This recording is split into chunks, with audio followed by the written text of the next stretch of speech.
Boyfriend নাই। Sure? Sure. কি করেন আপনি? আমি এই তো স্টাডি করতেছি। কোন ইয়ার? আমি ডিপ্লোমা ফার্স্ট সেমিস্টার শেষ করে সেকেন্ড সেমিস্টারে ফাইনাল দিব। স্টাডি আপনি আজকে আমরা পার্টি ঘুরতে এসেছেন, এই মুহূর্তে অনুভূতি কি? হ্যাঁ, অনেক ভালো লাগছে। কি কি উপভোগ করলেন আজকে?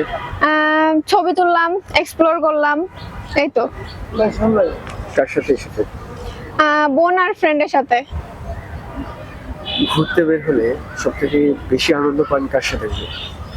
বোনদের সাথেই, তারপরে হচ্ছে ফ্যামিলি মেম্বারদের সাথে, এই তো। কেন বয়ফ্রেন্ড যদি আসে? বয়ফ্রেন্ড নাই। শিওর? শিওর। কি করেন আপনি? আমি এই তো স্টাডি করতেছি। কোন ইয়ার? আমি ডিপ্লোমা ফার্স্ট সেমিস্টার শেষ করে সেকেন্ড সেমিস্টারে ফাইনাল দিব। আগামী দিনের স্বপ্ন কি রয়েছে? দেখি আল্লাহ কোথায় নিয়ে যায়, সেখানেই যেতে চাচ্ছি। কি হতে চায়? আর্কিটেকচার নিয়ে পড়াশোনা করতেছি, যেহেতু এই সাবজেক্ট নিয়েই আগাতে চাই।